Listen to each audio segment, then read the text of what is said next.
Ahora sí, último capítulo, última parte de nuestro Pymes 2021. Vamos a hablar de planificación patrimonial con la escribana Cintia Mani. Cintia, un placer. ¿Cómo estás? Muchas gracias. Bueno, yo decía antes que, viste, hablamos mucho de financiamiento, hay muchas urgencias. Las pymes tienen muchas urgencias, tienen que ver cómo pagan sueldos, cuál es la mejor tasa. Hay pymes que no pueden trabajar porque está la pandemia, por todo lo que ya sabemos, pero es muy importante poder proyectarse, poder planificar y cuidar el patrimonio. Eso al final del día es lo más fuerte. Yo creo que es muy importante evaluar que aparecen situaciones que hoy no son urgentes y que después terminan siendo complicadas cuando se presentan. Si pudiésemos pensar cómo va a seguir la empresa el día de mañana, uno se tiene que imaginar un panorama el día de que mañana uno no esté o uno no pueda seguir ejerciendo. Entonces, ¿qué pasa con mi empresa cuando eso no esté pasando? Si bien no es algo que nos pase hoy, no quiere decir que es algo que no ocurra. Entonces, como tenemos que planificar ese día que va a llegar, tenemos diferentes escenarios. Puede ser que tengamos hoy un socio que no sea el mismo que tenga mañana, porque puede aparecer un socio que yo no elegí y que mi verdadero socio de hoy no pueda seguir trabajando conmigo por diferentes situaciones. Y ahí me encuentro con una disputa de que si no está pensado cómo continuar con esa empresa el día de mañana con mis nuevos socios, va a ser conflictivo.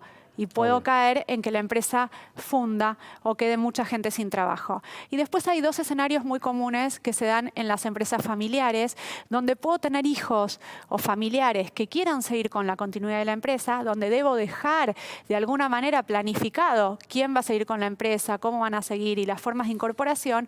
Y después un escenario, ¿qué pasa si mis hijos no quieren seguir con la empresa y no tengo ningún familiar que siga con la empresa? Se hizo una encuesta última, donde dicen que la mayoría de los jóvenes no les interesa seguir con las empresas de sus padres ni de sus familias, que la mayoría quiere irse a vivir al exterior y quiere tener experiencias afuera, y muchos no vuelven.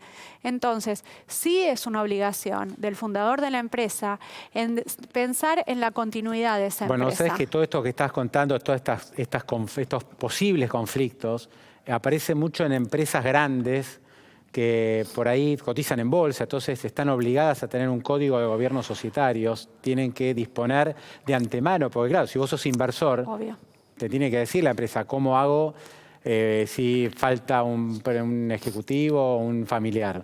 Pero la pyme no está acostumbrada a esto. No, por eso mismo no es necesario que sea algo, una empresa grande, sino simplemente que sea una empresa que uno quiera darle continuidad. Si yo le pongo energía, le pongo trabajo, el día a día, saco las urgencias que tengo que sacar y no pienso que este esfuerzo sirva de algo, entonces en algún momento no va a tener continuidad de esto que le estoy dando tanto valor y tanto, digamos, de alguna manera, tanta importancia para que continúe. Entonces, es muy importante pensar en esto. Y el Código Civil y Comercial de la Nación está dando en su reforma del 2015 un montón de herramientas a empresas, se empiezan a meter con las empresas para que las empresas puedan tener una continuidad. Está el artículo 2010 que habla de lo que es la herencia futura, donde le da la posibilidad al establecimiento comercial de que se pueda prever cómo continúa el seguimiento de ese establecimiento comercial. Hay distintos artículos que lo mencionan y hay un proyecto muy importante también que habla sobre el protocolo familiar, que si bien hoy el protocolo familiar y empresarial se utiliza, no está legislado. Entonces hay un proyecto para también incorporarlo. Bueno, tengo en mis manos tu libro, si lo hubiera previsto, a ver si lo puedo mostrar.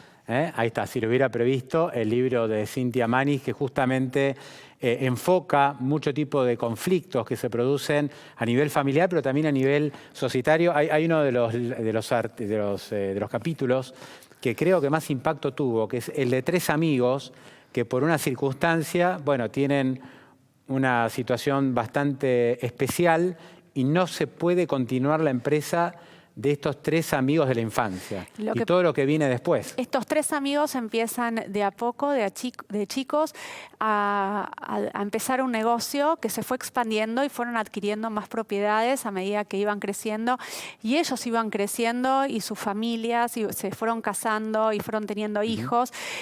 y después se encuentran en una situación que los 3 amigos desaparecen en un accidente y quedan las 3 familias que convivían, que veraneaban con abogados y con litigios por no haber previsto estos 3 amigos qué pasaban con las propiedades y con el negocio en el caso del día de que ellos no estén o se retiraran.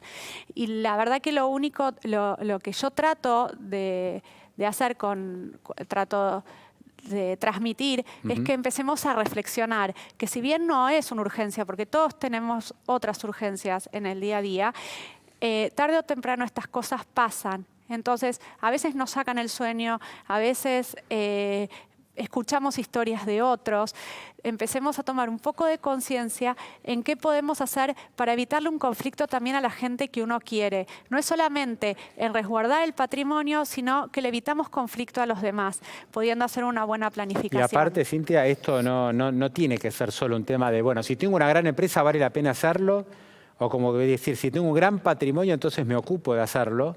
Y si tengo un patrimonio menor, o si tengo un comercio, o tengo un kiosco, o tengo una unidad comercial menor, entonces no me ocupo del tema porque no vale la pena. No es así.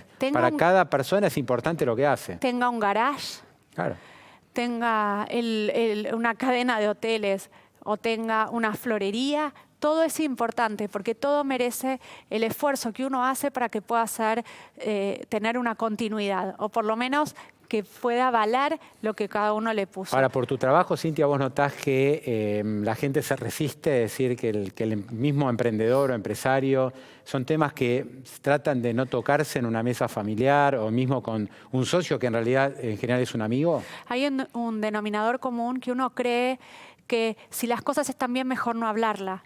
Y yo opino todo lo contrario. Es el mejor momento para poder hablar y poner las cosas en la mesa cuando las cosas funcionan bien o tenemos una sociedad en armonía. Ese es el mejor momento. Cierto que cuando uno le va a plantear al otro, mira, ¿qué tal si ponemos las cosas en orden? ¿Qué me pasa a mí? El que te viene a plantear esto, la otra persona dice, uy, ¿qué pasa? ¿No quiere seguir con la sociedad? ¿O tiene un conflicto conmigo? ¿Quiere dejar de trabajar? Pero no es así. Uno tiene que pensar que es el mejor momento para hablarlo, para ponerse de acuerdo, para que después uno pueda evitar los conflictos. Porque cuando algo pasa y las cosas no andan bien, es muy difícil dialogar con el otro, porque ya se generaron broncas. Tiene que ser cuando antes, hay que adelantarse a los acontecimientos. Exacto. Yo tengo un Instagram que es arroba si lo hubiera previsto, que es del libro, donde cuento diferentes situaciones y también lo que trato de hacer en el libro, en el Instagram, es que se puedan entender determinados términos que se usan para poder bajarlo a un lenguaje que todos lo puedan entender. Porque parece que es muy difícil cuando uno plantea este tipo de cosas que son imposibles, que son de un lenguaje difíciles y que son para otro tipo de ya sea de gastos, porque uno cree que tiene que contratar grandes estudios de abogados o especialistas. Yo creo que primero hay que empezar por tener la idea de sentarse, de hablar, del diálogo y consultar, porque no es difícil y tenemos herramientas fáciles para poder llevar adelante. Es muy importante lo que vos decís, desmitificar. Es decir, que no parezca que esto es imposible o reservado para un sector o para alguien de mucha plata o de una gran empresa. No es así. Esto tiene que ser accesible para todos. Creo que el lanzamiento del libro, Cintia, también contribuyó a esto. Y el Instagram y todo lo que estás haciendo en redes sociales también, porque ha generado mucho rebote esto. O sea, hay mucha gente que se sintió representada y que empezó a ver la posibilidad de tratar estos temas que antes no sabía cómo hacerlo. Es así mismo en muchas mujeres que hacen cuestiones financieras o muchas compañías de seguros que les interesa esto, porque tiene que ver con lo que es una planificación patrimonial, que va más allá de cuestiones de grandes fortunas. Es en el día a día de cualquier persona que tiene algo que tiene un valor al que quiera cuidar, proteger y evitar los conflictos de su familia o la gente que quiere. Repetime el Instagram entonces para que los que nos están viendo se puedan, puedan empezar a seguirte. Es arroba si lo hubiera previsto y ahí van a encontrar un montón de información y uno de los últimos posteos que hicimos también habla de la reforma que hubo en el Código Civil y Comercial sobre que las donaciones a herederos forzosos es viable, no son observables, tanto para los créditos. Eso cambió hace poco, es muy importante. Eso cambió hace poco. Si una empresa, si una pyme va a tomar un crédito y va a garantizarlo con una hipoteca, con un inmueble familiar, también que viene de una donación, es viable. Ahora lo puede hacer, hasta hace poco no, porque había quedado como una zona gris. Había quedado una zona gris con la reforma del Código Civil del 2015, pero ahora las donaciones quedan totalmente limpias en relación a eso. Cintia Manis, gracias por haberte tomado el tiempo. Felicitaciones por el libro, porque sé que van por la 5ª edición, así que fue un súper éxito, mucho esfuerzo personal además. Así que felicitaciones y gracias por tu visita. Bueno, muchas gracias. Bueno, un gusto.